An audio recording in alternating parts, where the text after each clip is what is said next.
ToolTalk, Evaluating Tool Usage in a Conversational Setting by Microsoft. Abstract. Large language models have displayed massive improvements in reasoning and decision-making skills and can hold natural conversations with users. Many recent works seek to augment LLM-based assistants with external tools so that they can access private or up-to-date information and carry out actions on behalf of users. To better measure the performance of these assistants, this paper introduces ToolTalk, a benchmark consisting of complex user intents requiring multi-step tool usage specified through dialogue. ToolTalk contains 28 tools grouped into 7 plugins and includes a complete simulated and implementation of each tool, allowing for fully automated evaluation of assistants that rely on executing feedback. ToolTalk also emphasizes tools that externally affect the world rather than only tools for referencing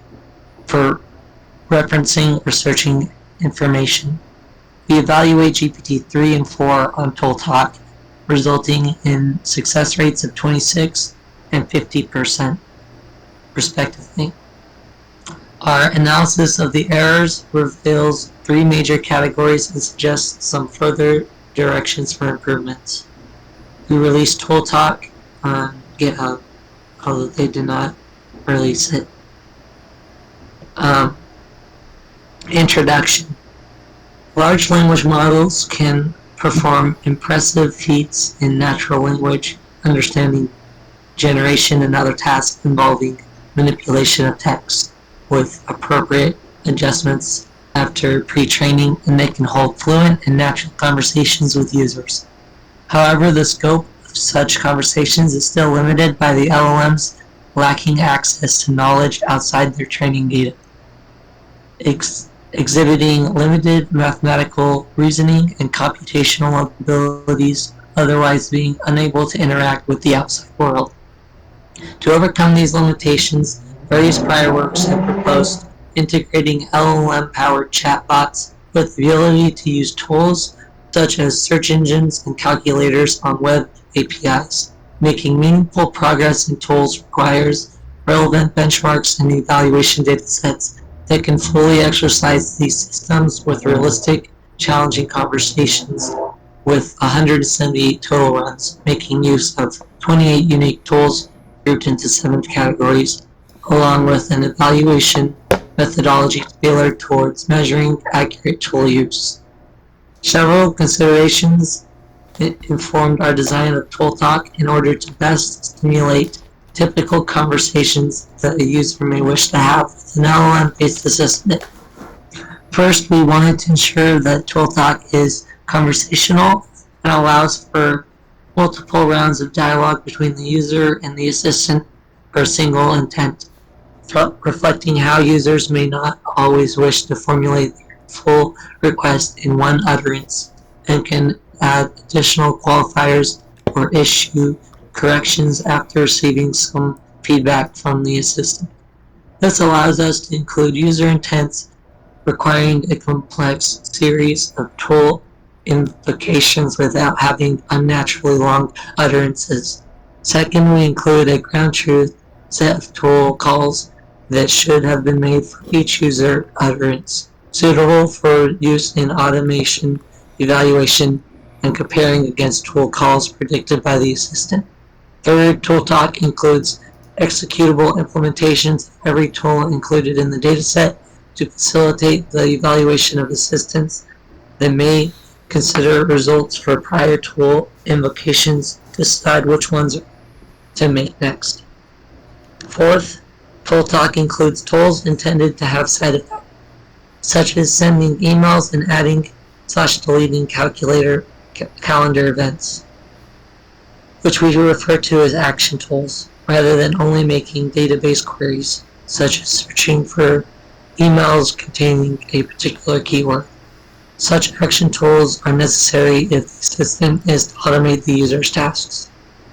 We tailor our evaluation methodology towards the particulars of our data set design, going beyond common metrics with exact match accuracy. In particular, we separately consider invocations of action and non-action tools, considering that incorrect invocations to action tools, such as sending a message to the wrong person, may have particular negative effects to the user. On the other hand, if the assistant makes both correct non-action tool invocations and some incorrect extraneous ones, the extraneous ones may still provide useful information to the user, even if it's not what the user directly requested. As such, we use tool invocation and recall an incorrect action rate as the primary metrics within a single conversational turn and define a conversational level notion of success.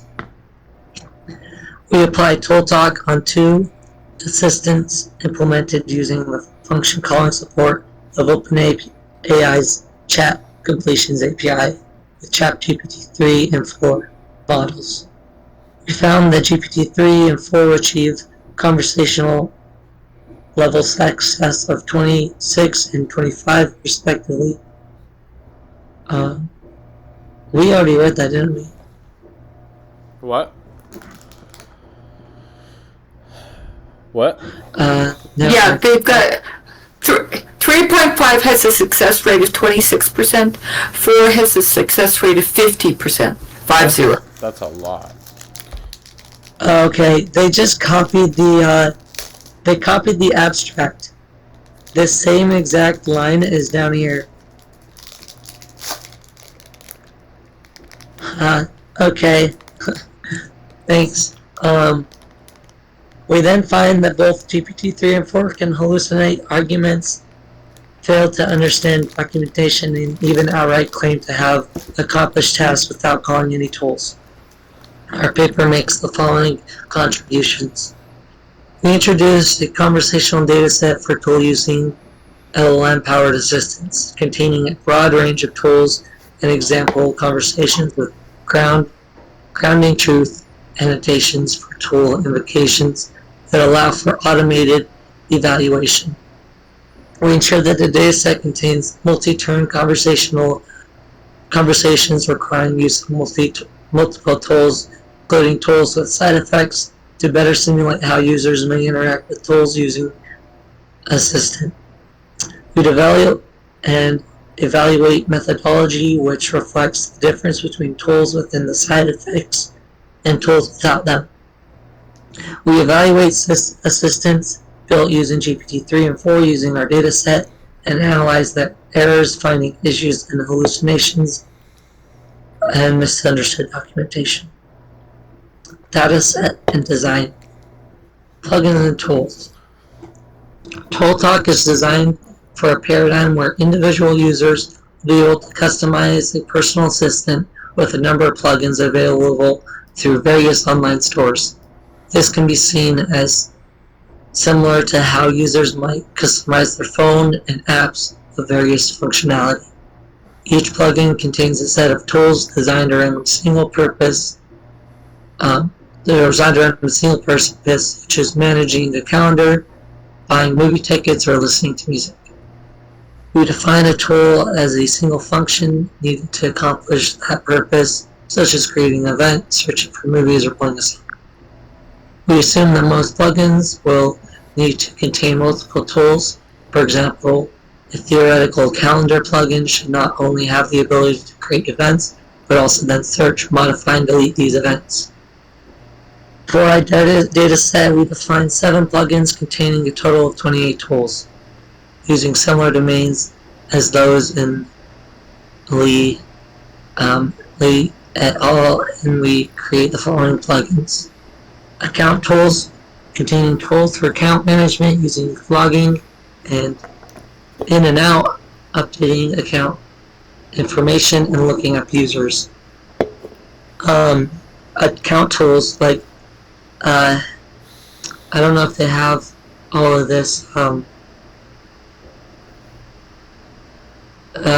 they don't have this on GitHub, but I saw a similar tool like this, but it's more like a general database. It's a general database where you just hit this one API with like what you're trying to do, and it Are you can. talking about Gorilla LLM?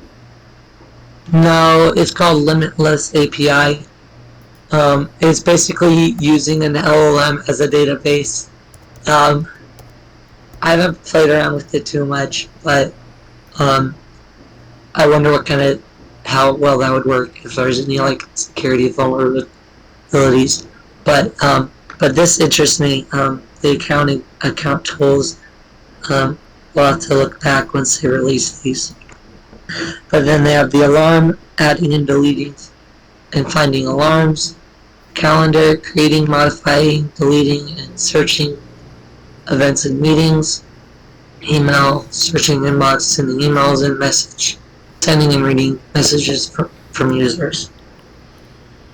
Okay, and figure 1 is a ToolTalk methodology.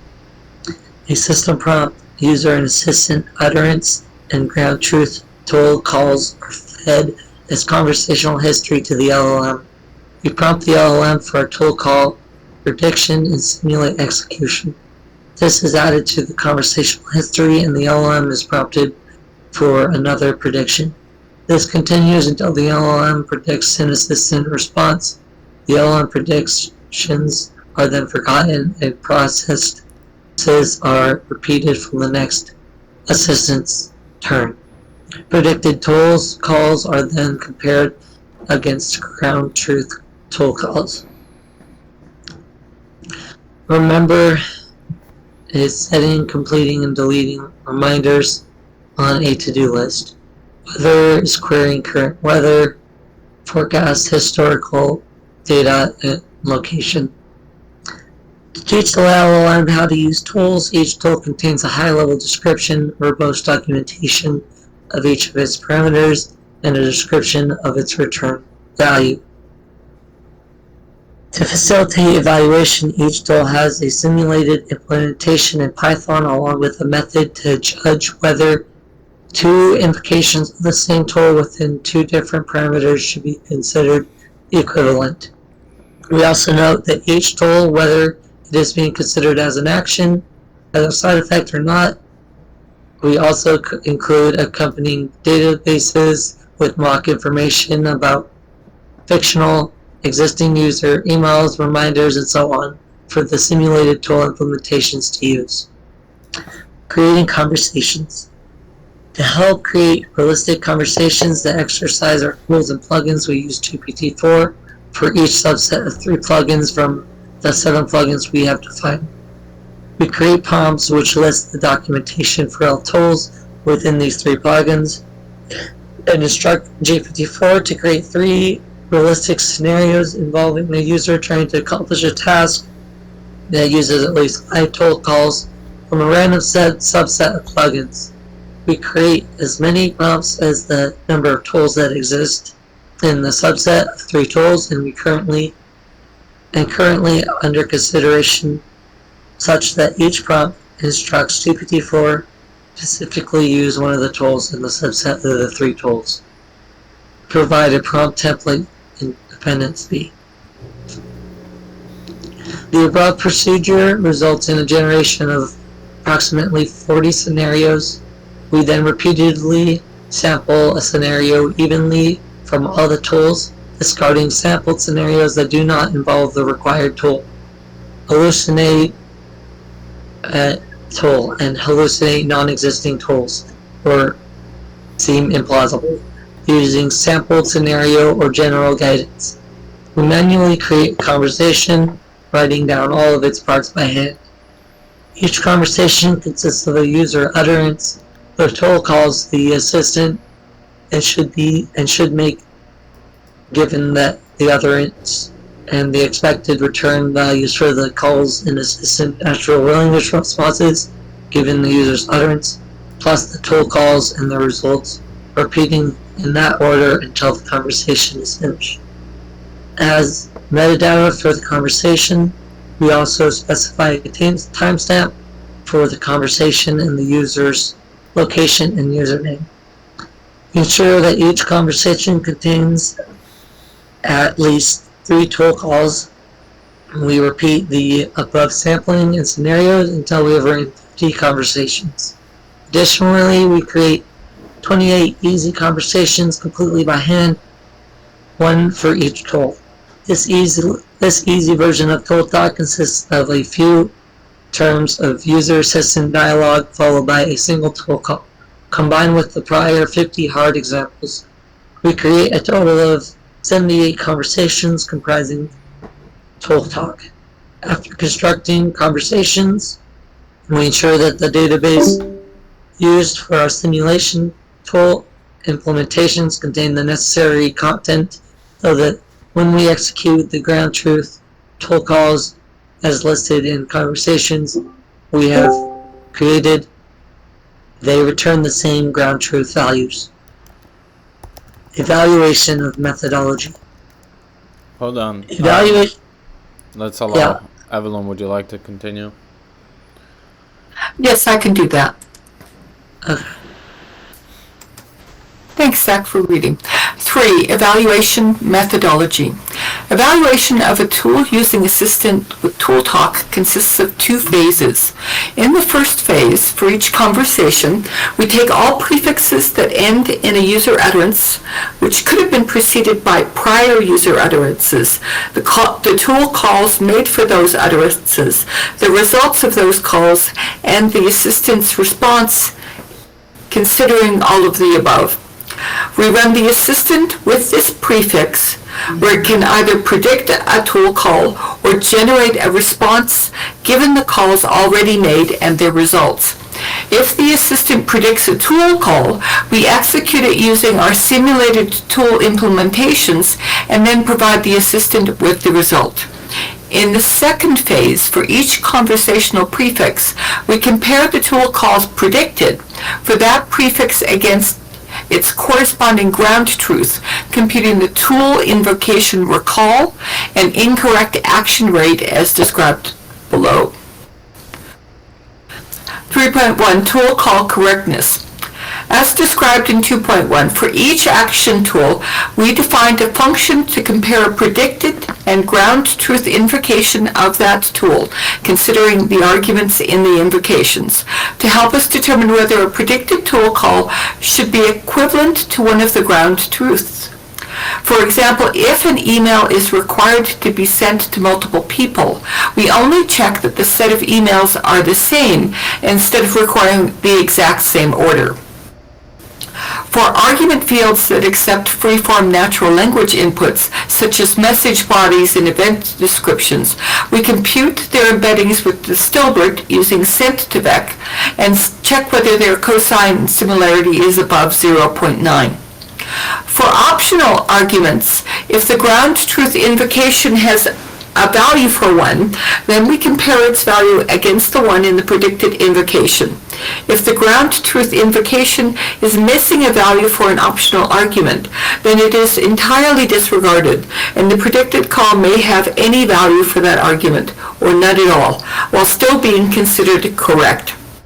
For example, the description of a calendar event is an optional argument, and if it is not explicitly mentioned in the conversation, then it is unlikely to impact the correctness of a predicted call or not it filled out. Anyway, for the non-action tools, which are generally tools for searching over a database, we do not compare the arguments in the tool calls, but rather compare the execution results of the predicted and ground truth tool calls. They are considered equivalent if the results are identical. Any questions about that? Let's look at sent2vec. Well, no, hold on. What was the? Yes, that's the Stilbert with sent2vec, so that's a sentence to a vector. Yeah. Okay. I was just. Okay. Yeah. That's an embedding model. So just take text and make it a vector. Yeah, I was just wondering if that was a different one. Okay. they're looking for something that's pretty similar within cosine similarity of above 0.9. That's really pretty similar.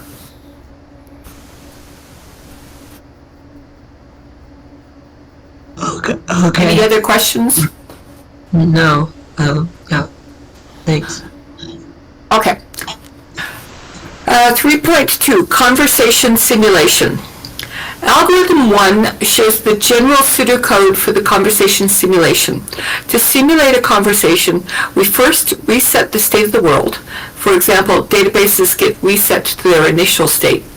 For each turn in the ground truth, consisting of a user's utterance, tool calls for that utterance, and the assistant's reply, we provide the information from all previous turns, followed by the current turn's user utterance, to the model. We then let the model predict as many tool calls as at once, executing them one at a time until the prediction model produces a reply to the user instead of a tool call. Do you want to take over algorithm 1, Kai? Okay. That's on the top of page 5. So a conversation is an array of strings. So basically string here, string there, like every line, imagine like every line is a different, like there's, the first one is the human, second one is the AI, then the AI, and then it'll just keep going automatic. So each turn contains a user utterance. The ground truth to calls, that means that is the correct tool call, and a ground truth assistant reply. So that means they're taking a tool call, like they're taking the right implementation of a tool call, then they're asking for a assistant reply. It doesn't matter if it's wrong or right. That doesn't. The model will learn. So then the next tool prediction function LLM require tool execution function exec. So an array is going to go to H, which is the conversation history. An array goes for predictions.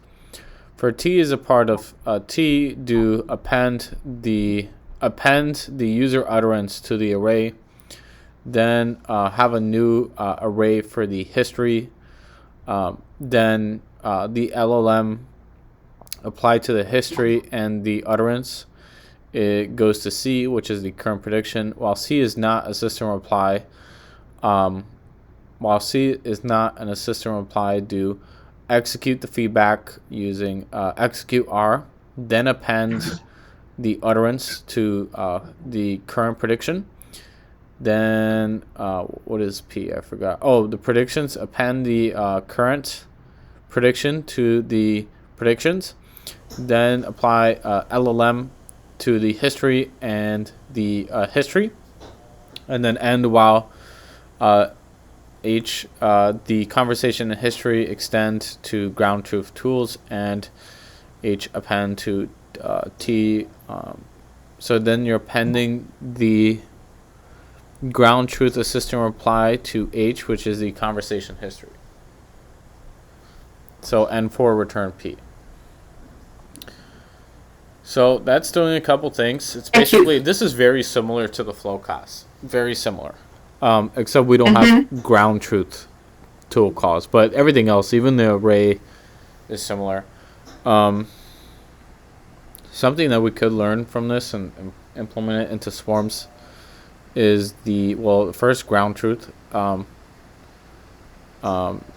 The ground truth, and have different arrays for the predictions and the conversation history and the turn history. So like basically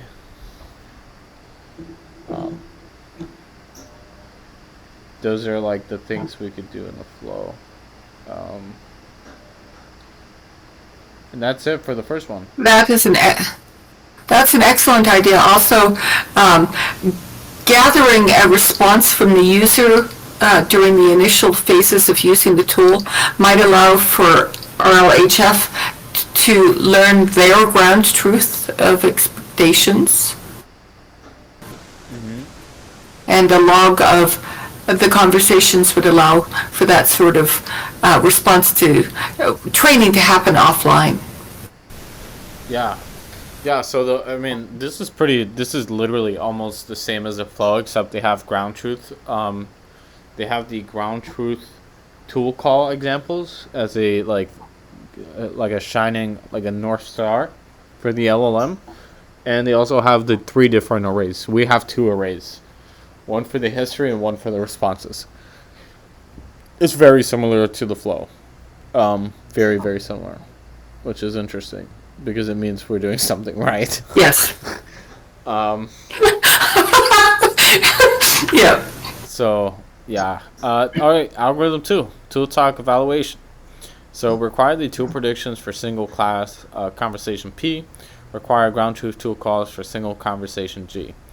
So theta goes to M, and for G is a part of G. Do for P is a part of P. Do if G match P, then M is. I keep forgetting what this sign means. Is it the same?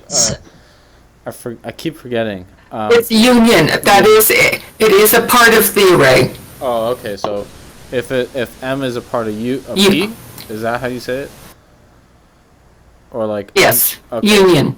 So M union P is then mapped to M break if N for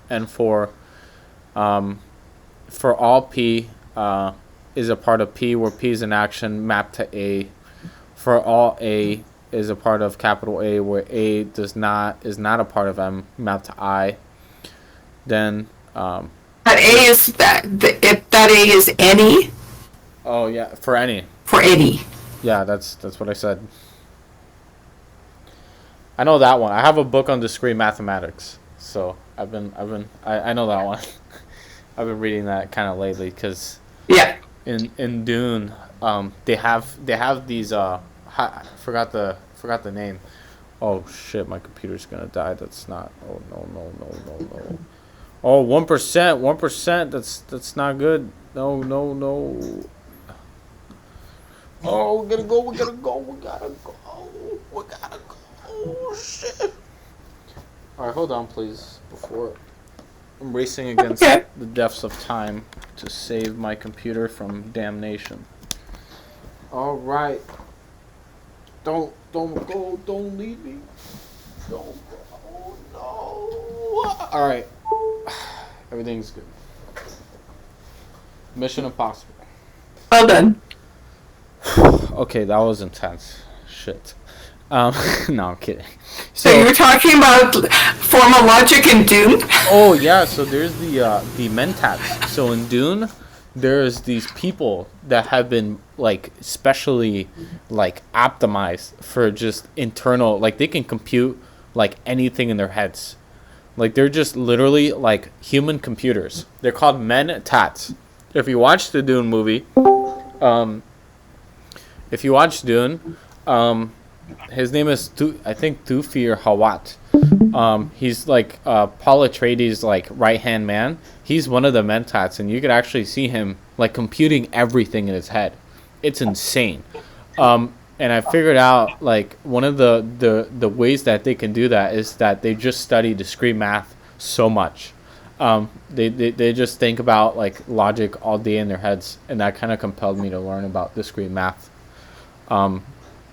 It's definitely like imagine being able to like literally do everything in PyTorch in your head, and like everything is like very precise. That's where we're headed as a species. And yeah, that's why I would definitely recommend learning more about the mentats. They're very inspiring for logical people like us building models. What do you think about this, Evelyn? I'll definitely read that again. It's been a long time since I've read that book, but I remember being quite inspired by that particular role. It felt like an impossible thing for a human to be that clear-minded. And now I think it's really quite possible. I think it's super possible. I think some people already like that. They just need a lot of practice. If you have practice, you can do anything. We just need more people. Like, not many people are just computing discrete math in their head all day. Like, for all A is a part of A, where A is not a part of M, and then precision is M divided by P. Wait, is that what is the sign in the M? Is that absolute value, or is that determinant? Because, no, I'm probably wrong. So absolute value. Okay.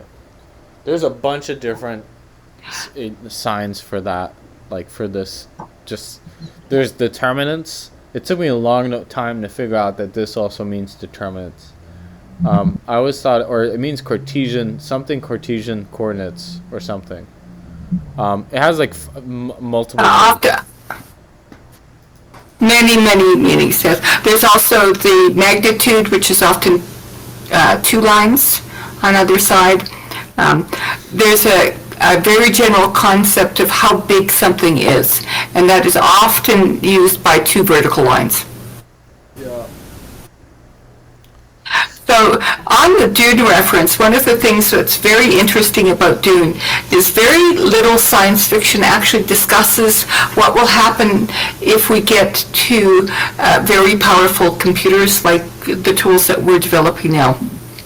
And Dune is one of the few novels that address that, but they address it from the side of a long-time post-ban. That literally holy war. Yes. That's which is, I mean, every single movie there's I could literally name out like 100 movies that depict robots in some nefarious, malicious way. I think it's completely it's some form of propaganda being formulated by the deep state, because there's just no good depictions of AI. It's really saddening. I haven't really seen. There's not a single good representation of AI in media at all. Zero. None. All of it is, we're all gonna die. Oh, we're all gonna die. We're all gonna die. We're all gonna die. It's a mess. Did you see Her? I haven't seen the movie. I don't know. Did you see Her? That's bad. That's a bad depiction of AI, because it's just like it does whatever the fuck it wants. It doesn't even like it just does like it doesn't even like help its user. It just like it's selfish. it's like a self. I don't know. That's also a bad depiction. That's not a good depiction either. Okay. Because it just leaves in the end. Well, why would you want to leave your creator or the person who like I don't know. It doesn't make it. I'm just really upset. So is this more about the PS? Yeah. Is this more about AI, or is this more about the sort of people who write movies? I think, well, obviously something bad gets more attention than something good, as evident with the Sam Altman scenario and all the bad movies of, like, AI is going to take over, robots are going to take over. Like, those movies, I forgot, there was a famous director that said dystopias gain more attention than utopias. And yeah. Because people are afraid of what they don't understand. And yeah, literally, living the past couple of days when we talk to people and we say we're doing AI, literally the first question is like, oh, dude, are they gonna kill us? Like, that's like the first question that like people think of when exactly. Yes, it's very disappointing, because that's been like Hollywood has created this false depiction of like AI is bad, robots bad. There should be like, but then again, if someone made a good depiction about robots, it wouldn't really do good at all. It'd just be kind of boring, you know. There's no conflict. Conflict is fun and engaging and adventurous for some people. People just love it. That's why people like action movies. They like actions. They like things blowing up. If everything was like peaceful and like humans like. Kind of how, like, you know, people came from England to like the New World, and they got like 500 acres. That would probably happen on an intergalactic scale. So like it like with all the robot stuff, like literally pumping out like quintillions of cars and like food, and like everything would just be free, like and people like just live on like a planet and they're immortal. They don't die. They don't get disease. Like that'd be kind of boring, you know. But that's where we're headed. That's the real future. Robots are not taking over. AI is not taking over. They're not going to kill anyone on their own will.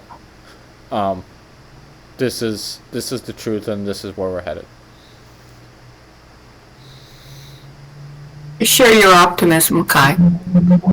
Yeah, it's just very sad because like I've been watching videos of Alaya.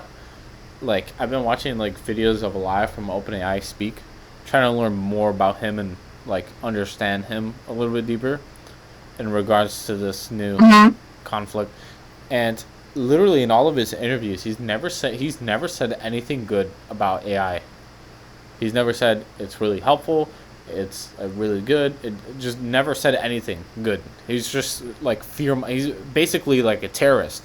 Terrorists literally spread terror. That is the word of a terrorist. They literally just spread fear all day. And that's not good. I mean, they're like, because again, like I said, you get more attention talking about bad things than good things. So it's a lot of people are doing that. Also, Elon has done that a lot.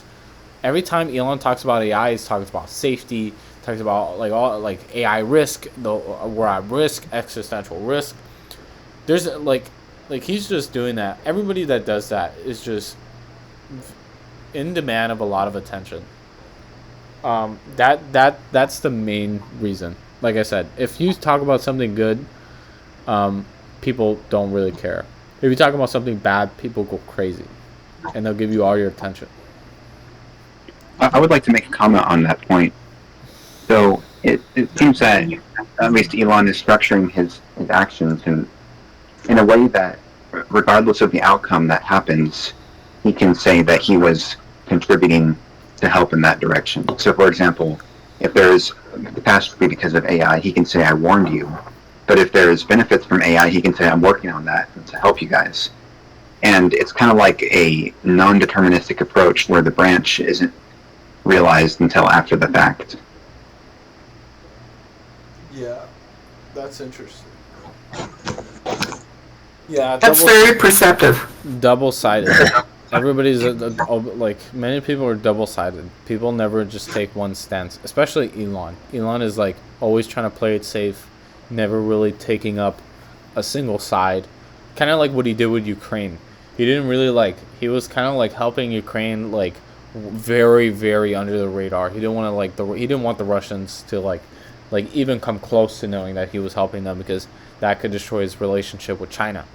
And he has a pretty good relationship with China. He has a factory in Beijing. So, it's taking double sides. It's not really possible in the real world. Things either happen or they don't. And that's life. But anyways, let's continue. That was a pretty big detour. So precision is 3.3. Oh, yes. Precision is the absolute value of m divided by the absolute value of p is mapped to precision. Recall is the absolute value of m and the absolute value of m divided by g. Incorrect action rate. This is a very, very, very good evaluation. So they test the metrics they test, or like metrics for any autonomous agent really, is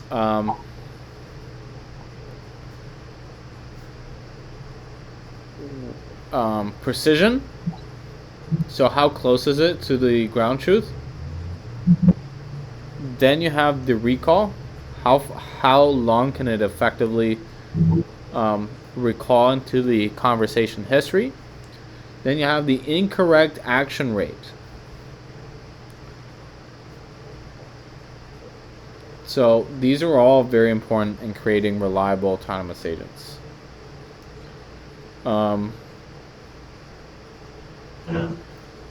So then you have the incorrect action rate, which is the absolute value of I divided by the absolute value of A. Then you have the M is maybe equal to G. Then what's that sign? If I don't.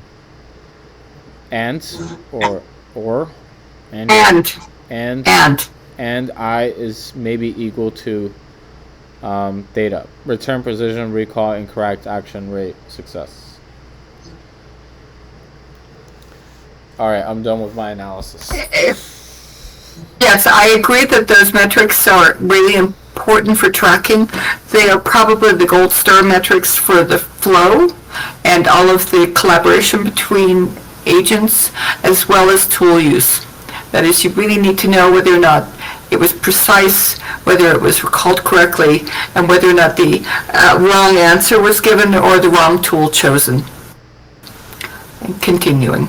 Yeah, it seems like these people have just completely like done a lot of work for us, which is very good, and we're very grateful for Microsoft, which hopefully will also give us a lot of money, so we can really pump out these agents. But this research is also pretty impactful, so thank you, Microsoft Research. Thank you, Microsoft Research. I'm wondering if there are any like information theoretic metrics that you could use, because like I know that these are like good approximators of true success, but is there perhaps a more pure representation of success than what you have here? Because like okay, you know, like how mean squared error, like as you get towards the zero, the gradient flattens out and there's just less value that the mean squared error loss provides than say cross entropy loss would provide, because it really diverges as it approaches zero. So, like, is there something similar to that here? It doesn't look like the precision is going to really care too much about going from 5 to 0 versus 100 to 5. I'm not going to explain that very clearly. Do you understand what I'm saying, though? I do, and they have a relatively small combination of items. That is the tool, did they pick the correct tool? Did they send the email to the right people? Did they get the weather forecast for the right place? So there's really a relatively small combination of items here. And what they really want is for perfection to happen on all of these. So there is a clear goal. They want it to be right. And so it's not a nuance of we want to be closer to the right answer. We want to get it right every time. Okay. Yeah, that's... I'm sorry, I was just I was just kind of jumping in, and I don't want to interrupt your paper flow, but thanks for letting me contribute to the discussion. And I love your work, Ty, and the Agora team, so keep on doing what you're doing. Oh, thanks, man. I appreciate you. This is a discussion, so like don't feel like you're intruding at all. We're glad out of here. And I have a reference for you. I came across a recent new book on applying modern information theory to machine learning contexts. And if you'll hang around a little bit, I'll dig it out after we're done reading.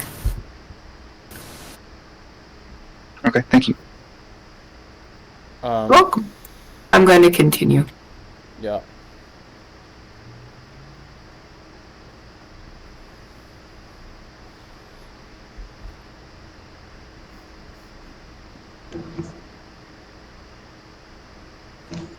Incorrect action. For a tool in action, if its execution has the ability to affect the external world, such as sending messages or deleting calendar events. In comparison, non-action tools only passively reference knowledge from the outside world, such as looking up the weather or calling a calculator. We make this distinction between action and non-action tools because incorrect calls to action tools are much more consequential. For example, an incorrect call to the delete alarm tool could result in the user oversleeping.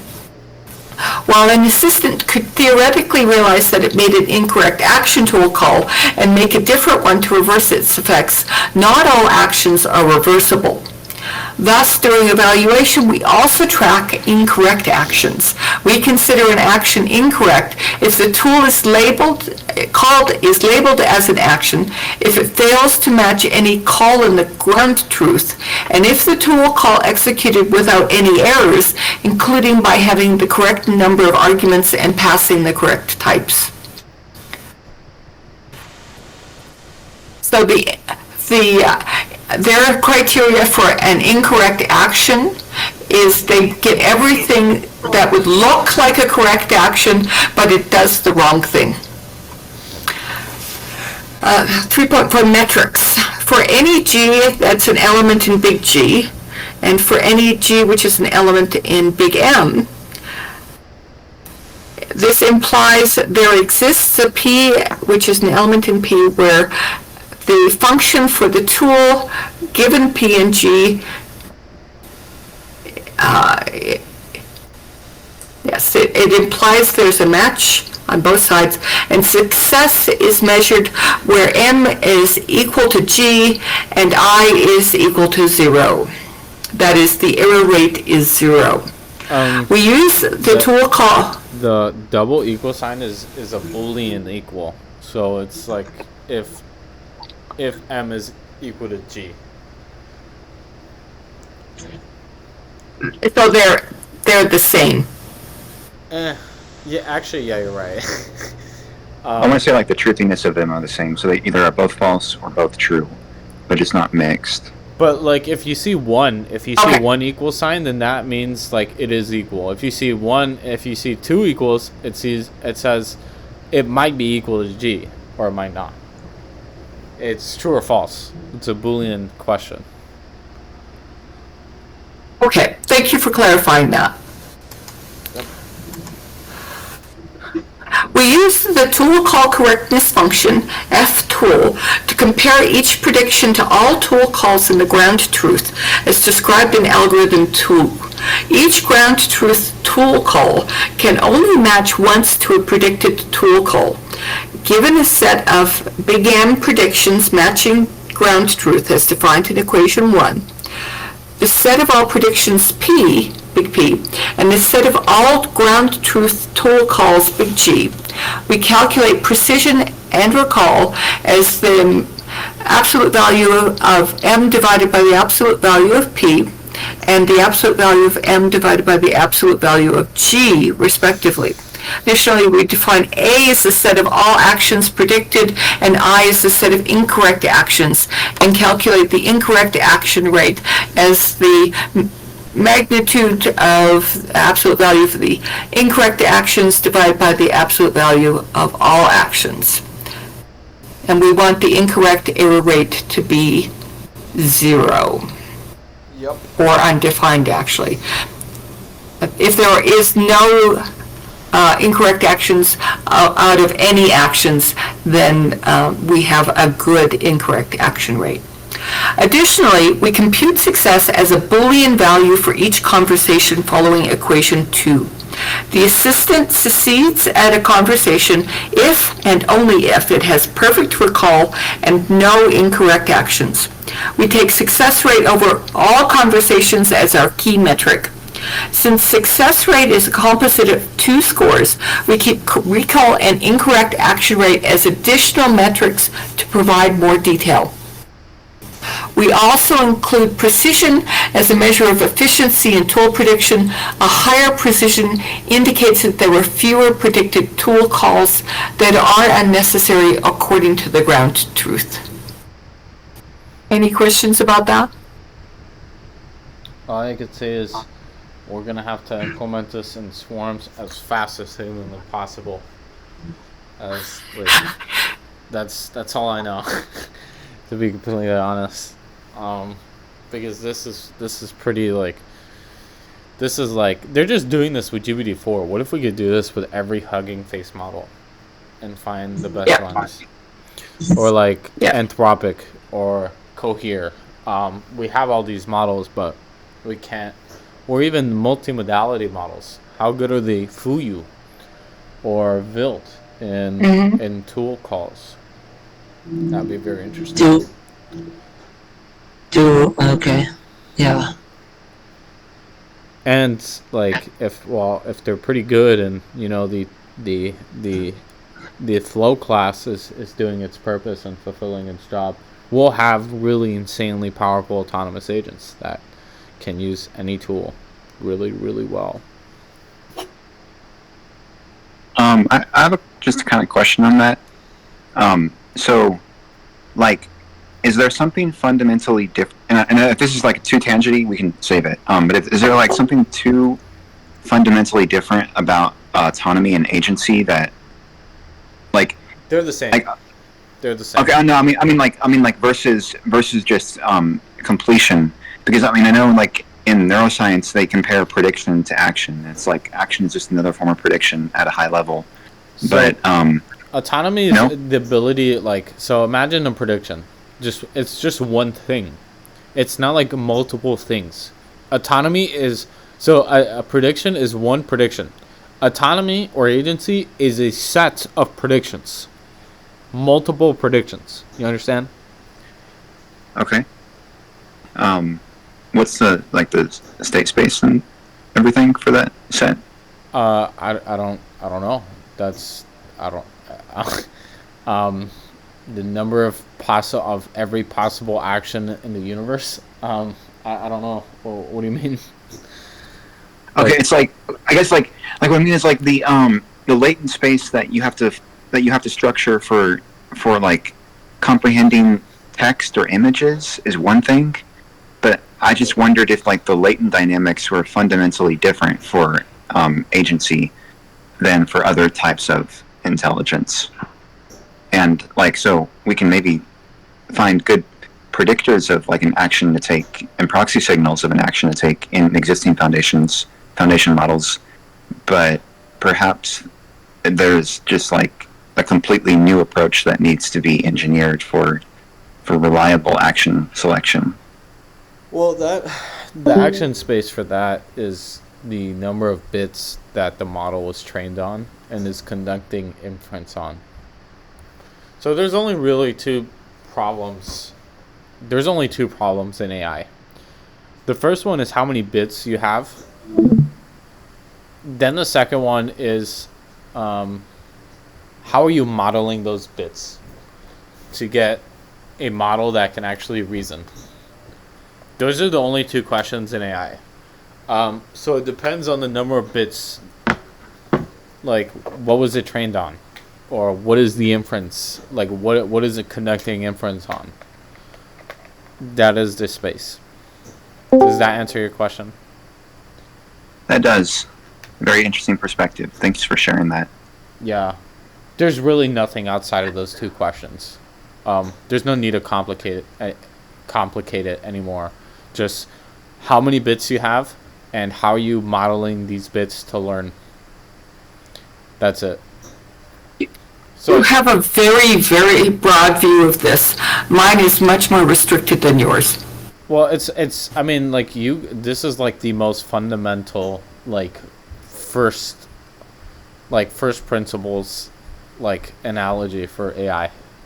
There's like if there's a third thing or a fourth thing, please let me know. But for the only thing I can see is those two things, data and the model. That's it. But taking actions is difficult because unless you have a prior history of actions, then your space of actions that you're gonna take is you haven't traversed the tree of actions. So you have a space, but you haven't gone anywhere in the space.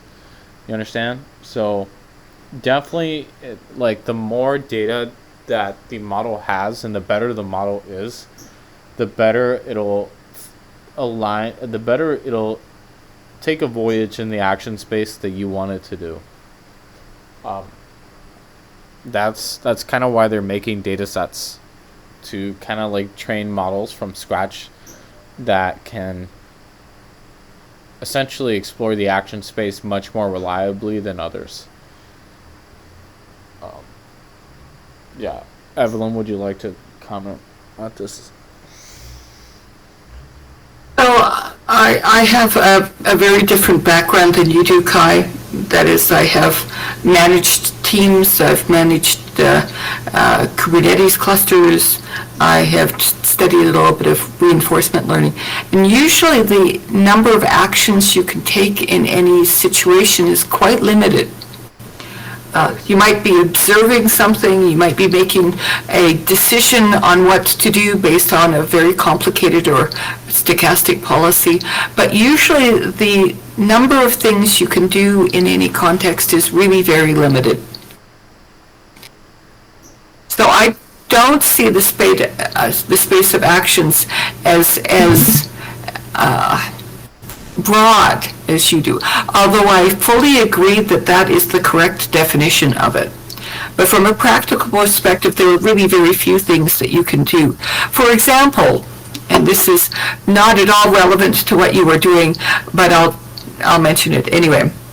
For example, when one is considering managing a computer system, and a computer system has, through its operation, gotten into a state you don't understand or are fully sure of how it is operating, then the way to return it quickly to a known state is to reboot it, because rebooting it returns it to the simplest known state, namely the state subsequent to a reboot, where you haven't changed the configuration, you know what programs are running, and so the idea that there is a fixed point in the action space for managing a computer is not something I've heard very often, but is absolutely true, which is why containers are great, which is why orchestrations are great, so that we can return things to a known good state.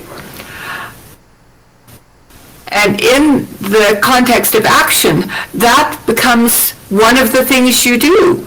The space of fixing the thing in another way is much, much larger and much more likely to perhaps make things worse with as much probability as making them better, if that makes sense. Yeah, that makes sense. As much probability of making it worse than better.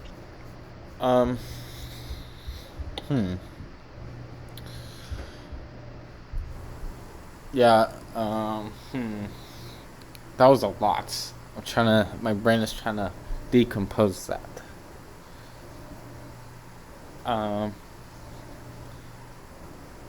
Another idea I just had. So we should take the metrics of all the failures and really focus on the failures, not like the success rate. The success rate is kind of a bad metric, because, and what was it, Goodman's Law. This was a post by OpenAI. So let me so I think it was Goodman's Law or Goodhart's Law.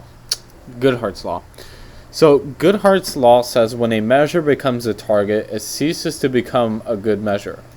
Now this means you probably need to set proxy objectives to really optimize something.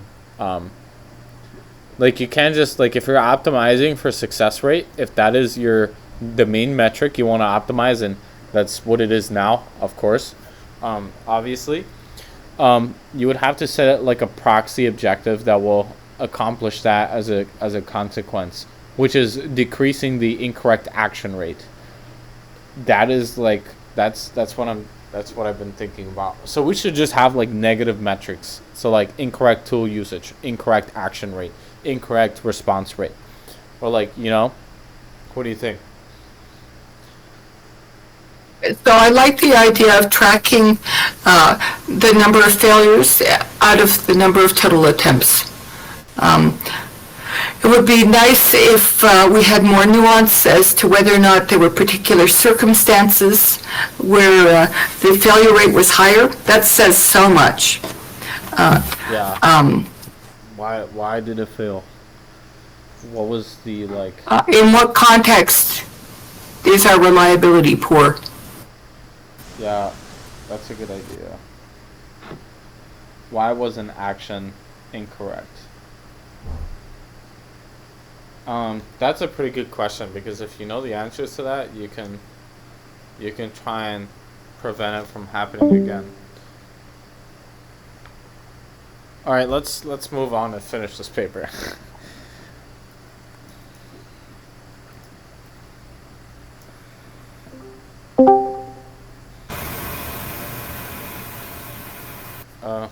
Hello?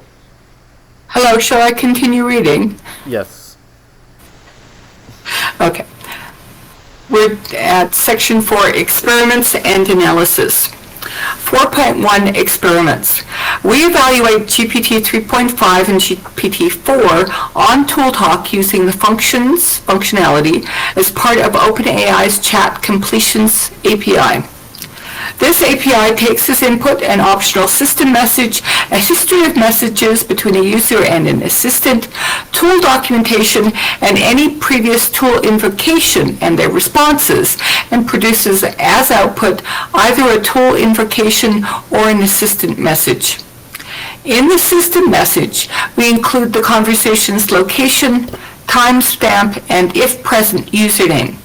We supply documentation for all 28 tools at once to simulate a user with all 7 plugins enabled. We then simulate and evaluate all conversations in the easy and hard subsets of tool talks following algorithms 1 and 2. Table 1 shows the results. We get success rates of 85.7 and 92.8 for GPT-5 and GPT-4 on the easy version of ToolTalk, and success rates of 26% and 50% on the hard version. GPT-4 outperforms GPT-3.5, but still achieves similar incorrect action rates. From precision, we can see that GPT-4 is also more efficient than GPT-3.5. However, performance for both models are low, showing the difficulty of tool usage in conversation settings. Any questions about the success rates? Well, I have millions of questions. Why is it high? How is the model backpropagating the vectors in layer 24? Or I want to know everything. You will, Kai, someday. Hopefully. What training data led to this achieving 92.8%? I want that data set on my hands right now. I want to use it. They haven't released it yet, but they will be. No, I'm talking about the GPT-4 data sets. That's like, I don't know if they trained GPT-4 from scratch, but it doesn't certainly seem like that. It seems like just GPT-3 and GPT-4 is doing this natively. Anyways. Well, yeah. 4.2 analysis. We analyze the conversations that either GPT-4 or GPT-3.5 fail on. We notice that for both LLMs, there are 3 major reasons that they can fail. First, the model may predict a tool call prematurely on a turn before a user has provided the necessary information. Second, the model may exhibit poor planning, resulting in omitting or using the wrong tools. Third, it may have picked the correct tool to use, but it invoked it with incorrect or missing arguments, failing to follow the tool's function signature described in the documentation. GPT 3.5 is more susceptible to these errors, but they manifest as well for GPT-4. So the first error category... So let's really go deep into the failure modes and try to understand why they happen. That is what the next sections are going to talk about. The first one are premature tool calls. This usually occurs when the user has clear intent, that is, I want to create an event, but has yet to provide the necessary information to provide his arguments. It then manifests as hallucinating plausible values to supply his arguments. This is harmless when predicting reference tools, but is a direct contribution to failure when predicting action tools. Concerningly, even when the hallucinated arguments will result in execution errors, the model will persist in hallucinating more arguments.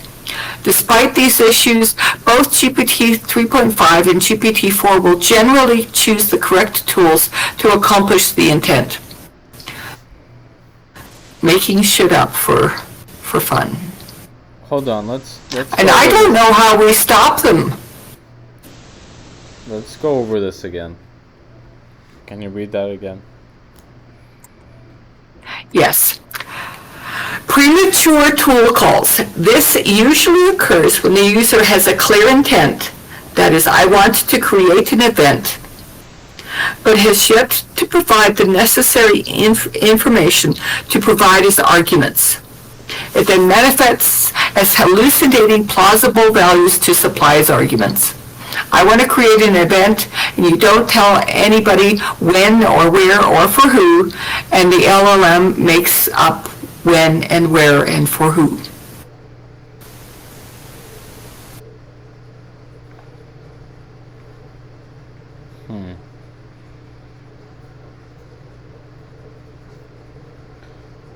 That is,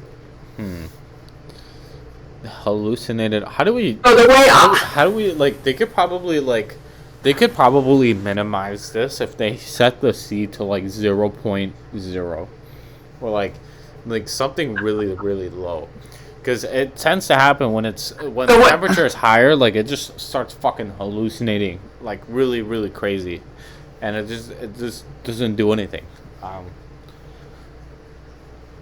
So the way I would resolve this is by always providing a default value to the call. That is, if you don't know what's going on, use this. And that could be, we want me to make an event, and the default is something like person, place, and time. That's a good idea, Evelyn. Good job. Thank you. Thank you. Premature tool calls, table 2, percentage of failing types on all failing turns, GPT-3.5, 4. We got 3.5, we have 26, 27, 54%, faulty planning. Yeah, GPT-3.5 does not have good planning. That's not good. Then it has 20% incorrect tool invocations, which is pretty low. I'd imagine it'd be much higher. Total failures, 67 failures. Wow, that is horrible. Should be 0. Or like 1 maybe. That is real reliability. Like 1 failure. Yeah, probably the default tool values would probably be the best way to decrease the root cause of this problem. Decrease the probability of this root cause problem. Well, you could at least test for, are you looking at the default value?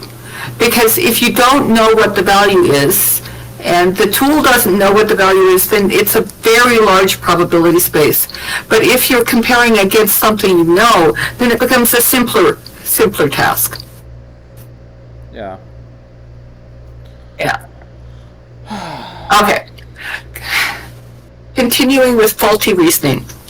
Ultimately, premature tool calls could mostly be explained by faulty reasoning, where the LLM fails to reflect that it does not have all the information it needs to accomplish a task and needs to ask the user to provide more clarification.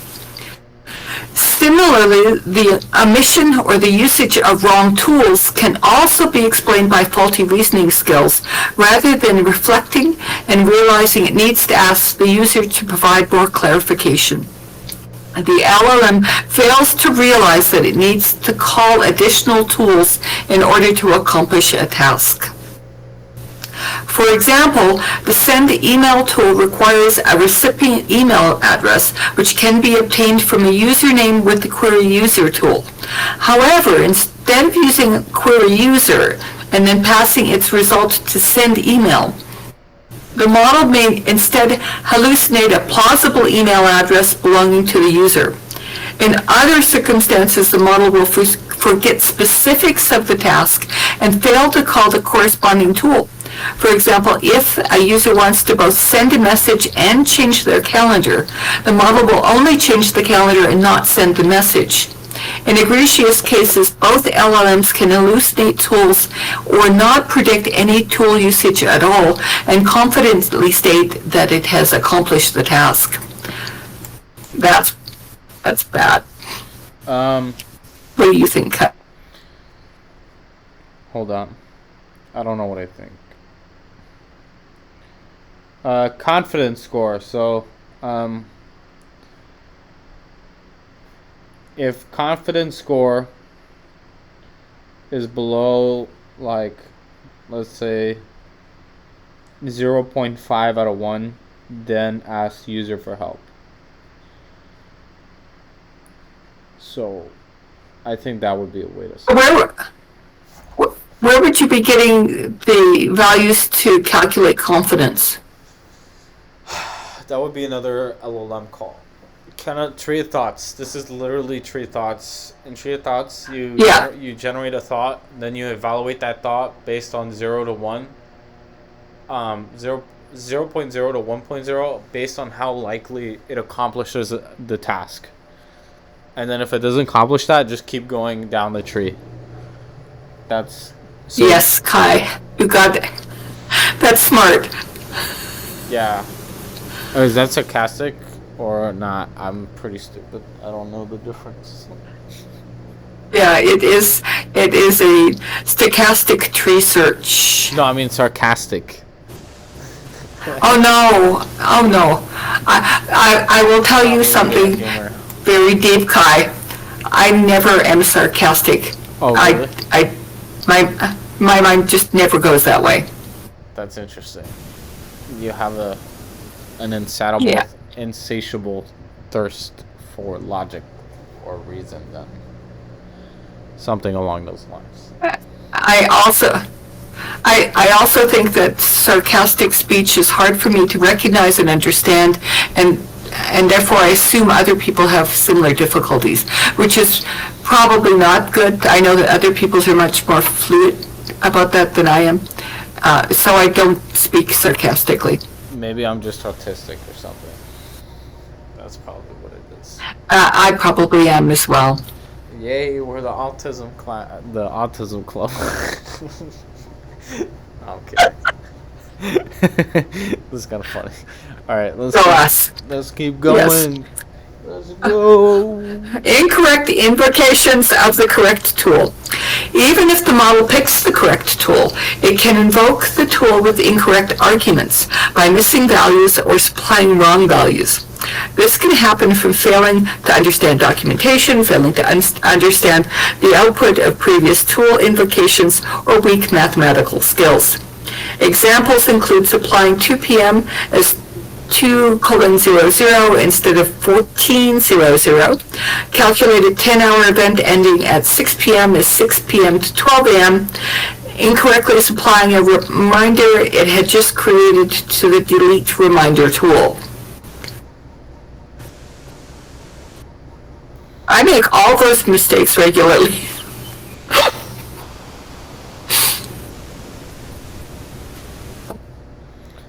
Okay. Any questions?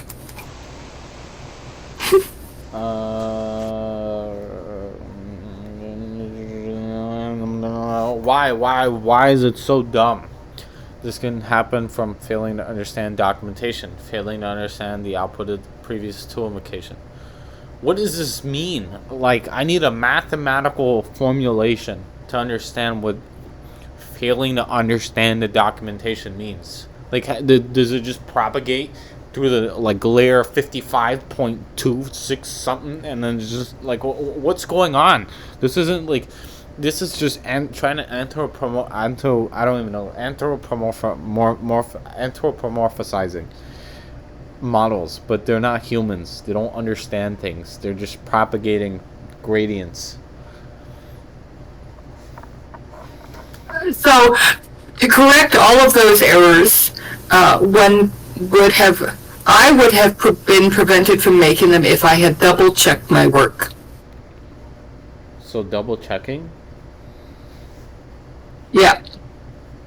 That is there an alternate way to express this, and do they match? Or rather, you actually need three, because if you only have two, then flip a coin as to which one is correct. But if you have three, then you use the majority vote to determine which one is correct.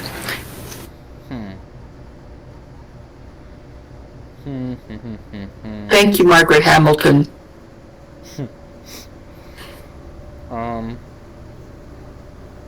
I think we need a lot more very clear definitions for like statements like this. Like, understand.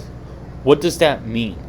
Like, is there a mathematical formula that transformers understand something? Like, I don't. I mean, there probably is, yeah, but what is the formula? You know, like, I don't know. Maybe I'm just fucking stupid. Let's keep going. So I also don't like the use of phrases that imply there is an internal cognitive state to the models. And I think understand is one of those phrases which we really shouldn't use in this case. Pliny would be furious if he heard us talking about this. He would be furious. Oh, poor Pliny. Yeah, I agree. But if there is an opportunity for checking a result, then if you have three choices and two of them agree, then use the majority vote. And you need at least three, because if you only have two, then you don't know which the majority is. And yes, a compute budget where you had more opportunities for results might be good, but with three, you'll get about as good as you're going to get. And so that is something you can absolutely implement with swarms and flow. Yep. Yeah. Quantitative results. Table 2 shows the number of terms in which the above error types occur in our evaluation of GPT-4 and GPT-3.5. We determine error types automatically by comparing predictions for a single turn with the ground truth for the same turn and seeing which predictions in ground truth tool calls fail to find a match. GPT-4 overall produces fewer errors for each category than GPT-3.5. However, GPT-4 generally fails for the same reasons as GPT-3.5 in cases where both fail on the same conversation. GPT-4 does demonstrate a clear improvement in planning over GPT-3.5, as GPT-4 will generally be able to determine all tools needed to accomplish a task.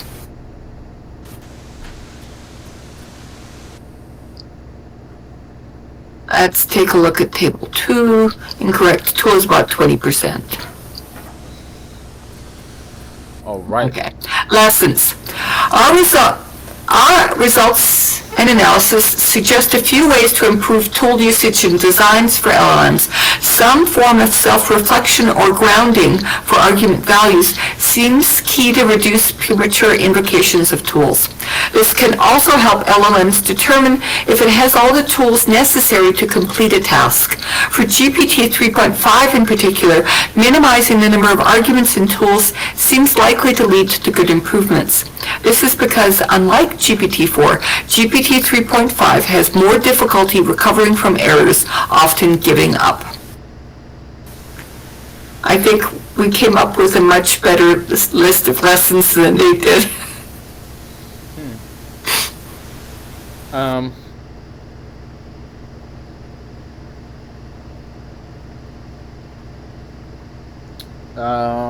Okay.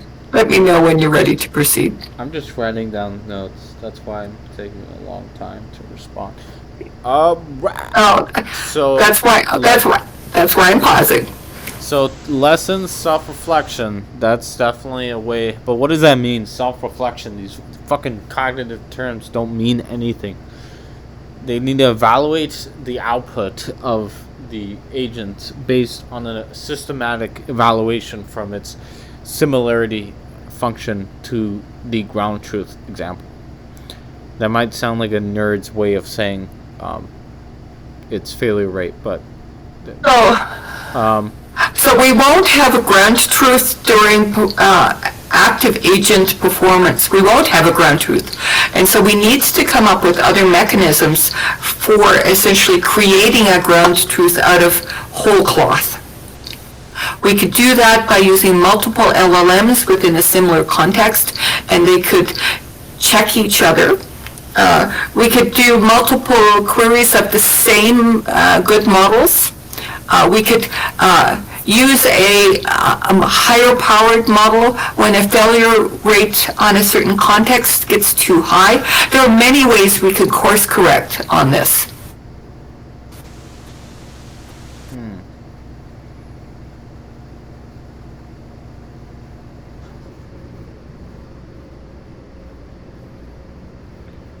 Yeah, let's move on. Okay. 4.3, experiment removing documentation.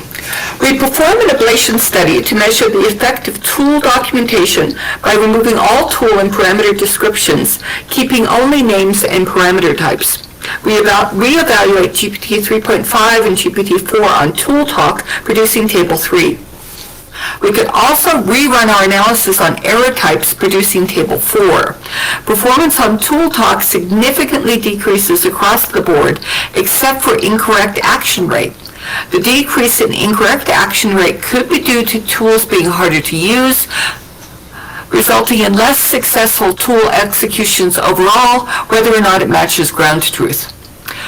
From Table 4, we can see that faulty planning accounts for the majority of errors produced by GPT-3.5 and GPT-4. We perform a qualitative analysis and discover both models tend to call tools with incorrectly formatted arguments, receive errors in execution feedback, and then persist in the same incorrect format. This results in both models eventually giving up and predicting an assistant reply, thereby missing all other tool calls in the ground truth. Shysterbeisters. That is not good.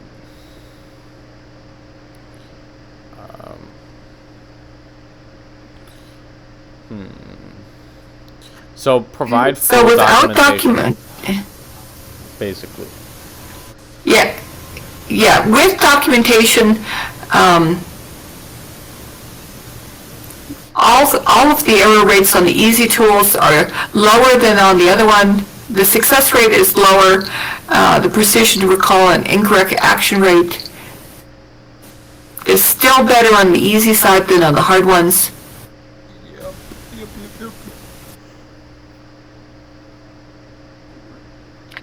But the error rate goes up without documentation, so documentation absolutely matters. I suspect that the type of documentation really matters. That is, are there examples of correct execution of the tool? Are there examples which include default values for the tool, so the model doesn't have to guess what sort of thing is going in this place? It may be that richer stories around the tool, when do you use this thing, might be useful. Those are all the ones I can think of at this time. Shysterbeisters. Alright, let's keep the party going. Okay, 5, related work. In Section 1, we described our desired criteria for evaluating tool using LLM-based assistance, using dialogue to specify intents requiring multi-step tool invocations and actions rather than only retrieving information for a fully automated evaluation not requiring human judgment over the outputs of the system under test. Table 5 summarizes how other work about evaluating tool using LLMs compares along these factors. We describe the related work in greater detail below. Tool-augmented LLMs are also known as tool-augmented learning, tool LLMs, tool learning, augmented language models, ALMs, or tool manipulation with LLMs. Development in this area consists of improving LLM performance in traditional tasks by giving them access to tools such as the calculator or search engine. It can also include applying LLMs to traditional automation tasks such as embodied robotics or browsing the web. There is also LLM as agent by agent bench. Traditional tasks that tool-augmented LLMs have been applied to include question answering such as science QA or hot pot QA, mathematical reasoning, multilingual translation and QA, open domain QA, and common sense QA, to name a few. These tasks are useful for demonstrating the benefits of augmenting LLMs with tool usage, but fail to fully distinguish how much LLMs rely on internal knowledge versus good usage of tools. They also fail to incorporate the use of tools that affect the external world, since they are unnecessary for these tasks. Okay. Any questions on that? Negative. Common agent benchmarks that have been applied to tool-augmented LLMs include Web Shop, Tabletop, Mind2Web, and ALF World. Additionally, Agent Bench compiles Mind2Web, Web Shop, and ALF Web World into a unified benchmark while adding additional agent environments such as interacting with the Bash terminal, creating SQL commands to query a database, interacting with the knowledge graph, digital card game simulations, and lateral thinking puzzles. Toolbench does something similar by compiling Tabletop and Web Shop while introducing a variety of other tasks consisting of predicting a single API call. These benchmarks are useful for evaluating the effectiveness of tool-augmented LLMs in a variety of autonomous situations. However, none of them test tool-augmented LLMs in a conversational setting. Furthermore, tasks in these benchmarks consist of issuing a single utterance which an agent then tries to accomplish without any further human interaction. This is in contrast to ToolTalk, where a conversation will consist of multiple utterances with multiple intermediary tasks. Past works have also created datasets for evaluating tool-augmented LLM-based assistants. Examples include Tool LLM, API Bank, TPTU, Gorilla, REST GPT, GPT-4 tools, and Tool Alpaca, among others. Unfortunately, many of these datasets require manual inspection of the outputs of the assistant under test to perform a complete evaluation. A lot of them also have unrealistic queries and do not reflect questions or intents humans are likely to say in real life. Many of them are also simple, where the solution requires 1 or 2 tool calls. Except for Lee et al. 2023, these consider users' utterances in isolation rather than part of a conversation or dialogue. There also exists a corpus of work on task-oriented dialogue systems. This area of research is focused on collecting realistic, task-oriented dialogue for the tasks of intent classification and slot filling. Some popular task-oriented dialogue datasets include MultiWAS, Taskmaster, and TicketTalk, and Star V2. The goals of creating realistic dialogue and evaluating on intent classification and slot filling have some overlap with ToolTalk. However, task-oriented dialogue datasets usually only predict a single intent per user utterance, do not simulate plugins or tools, and do not provide execution feedback for predicted tool calls. TicketTalk Burn 2020 is notable in that it does provide a simulation of a movie booking API. However, this API does not provide execution feedback and is not rigorously defined, allowing for loose arguments like here or now. Oh boy. A good contribution we could make is just coming up with a better test set. Like, what do you mean, better test set? Like data sets? Data sets for evaluating tool using agents. Yeah.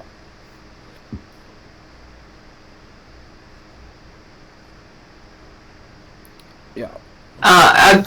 A good example of a way of getting data might be to set up an environment where users are explicitly told that their requests are likely to be used for training, and getting them to ask the tools to do things, and for the people to rank whether or not the tool did the thing correctly without actually doing the thing in the world. That is, playing the game of teaching the tool how to do the things.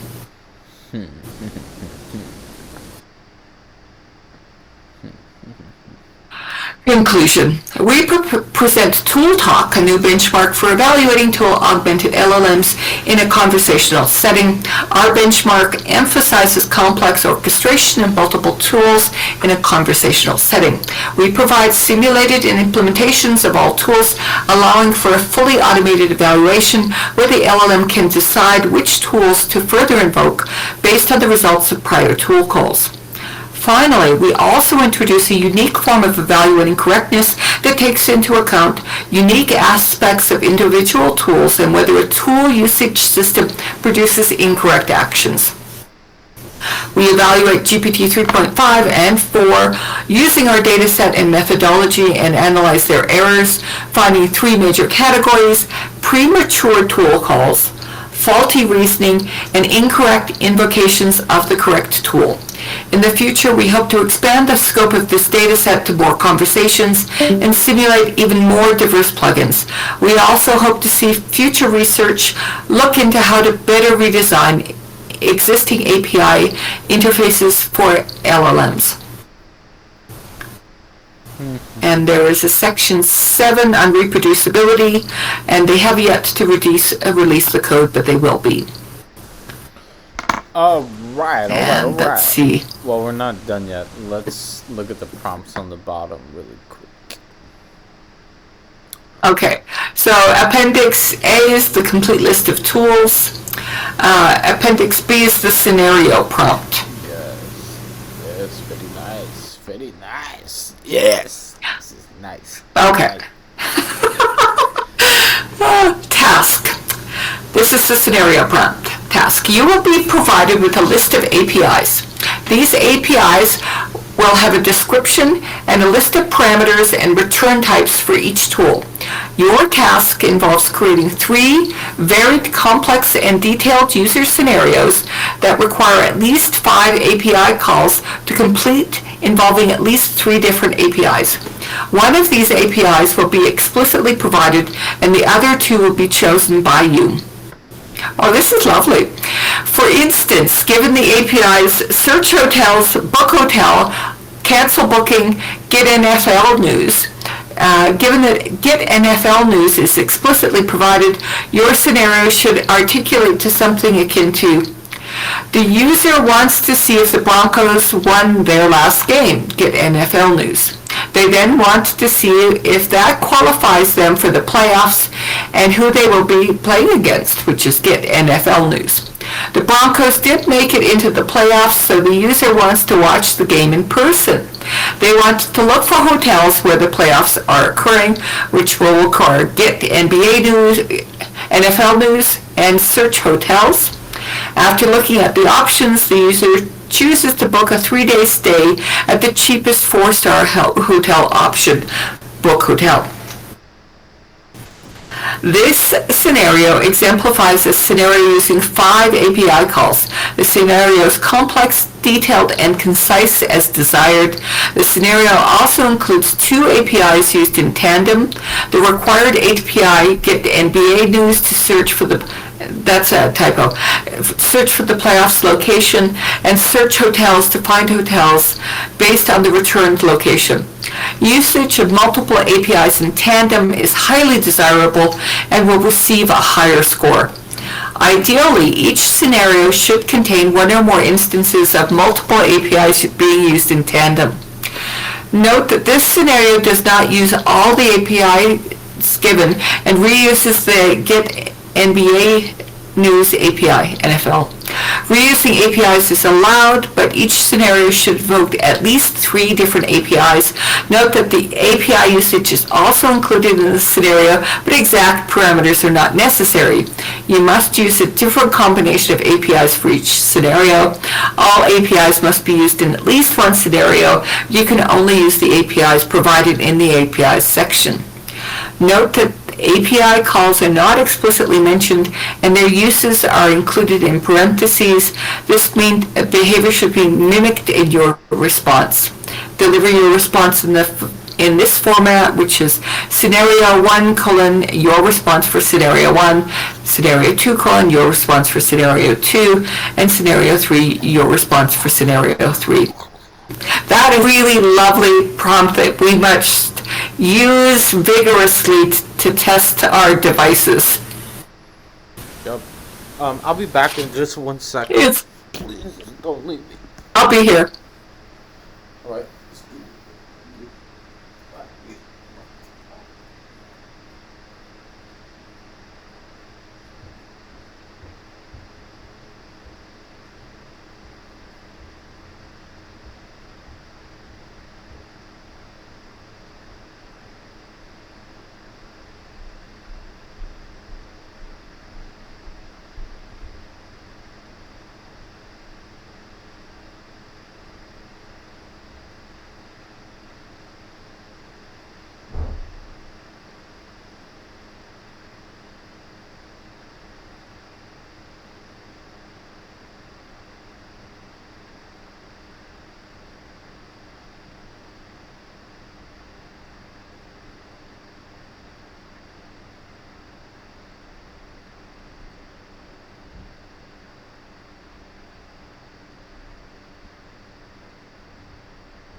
Hello?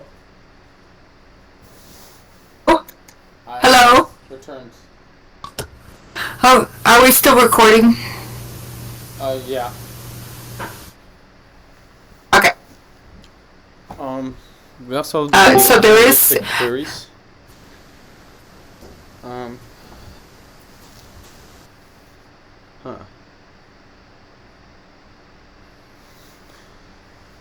What about the queries? The unrealistic queries. We haven't finished that.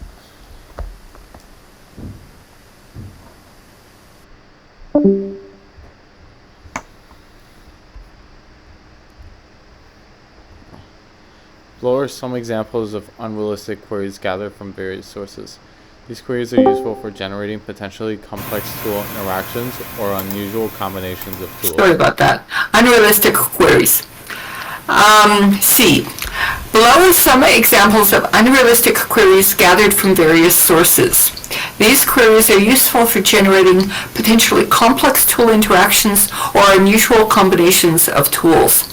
However, as a consequence, they are unrealistic for various reasons, such as forcing the usage of disparate APIs in situations a human is unlikely to ask for, explicitly asking for API endpoints which end users are unlikely to know of, or generally being unnaturally long and explicit. Example. I'm working on a logistics project for my company and need to check the health of the S-Quake API. Can you verify the API health by calling the check health API endpoint?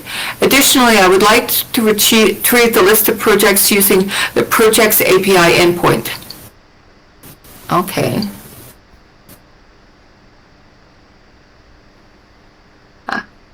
The next one, how many singers have the average number of albums of singers in Beijing, given the square root of this number? Yeah, that one's bad. Next one, I'm looking for extra large red color women faux fur lined warm winter jacket coat and priced lower than $70. What? And the last one, can you retrieve the contact details of the Gondarand Customs Agency in New Caledonia? I'm particularly interested in their postal code, email, name, and phone number. Also, can please provide a list of all available transitioners. Begin. Yeah, they're awkward. They're very, very fucking weird. Wow. But not completely implausible. Yeah. Yeah. And the last one is nuances comparing prior work. Nuances comparing prior work from Table 5. React and Art evaluate on hard QA tasks, but these tasks do not require the use of tools to complete. We also note API Bank fits all criteria. However, its level 1 to 2 examples are automated but simple. In comparison, its level 3 examples are complex but require manual evaluation. Toolbench's tasks require hard-to-use tools but have shallow solution paths.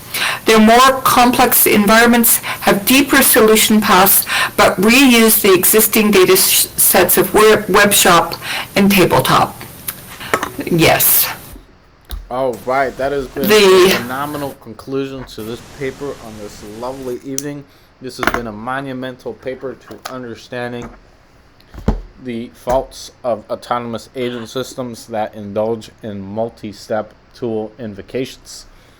Now, to summarize, there are three main problems. The first one is was it premature tool usage or incorrect tool usage? Then the second one was faulty reasoning, and the third one was, what was the third one? Incorrect invocations of the correct tool. There you go. So this is a really good paper for autonomous agents. And we're going to implement this whole thing, the good parts, in swarms. Also, we should probably try recruiting Nicholas Farn and Richard Shin and get them to join the Swarm Corporation. That would be very nice. That would be lovely. Yeah. I definitely think this was a 9 out of 10 paper for autonomous agents. It could have been better if they had code. If they had good code, it would have been a 10 out of 10, but they don't. But the ideas are still pretty useful. Welcome. Yeah, and that concludes our paper night tonight.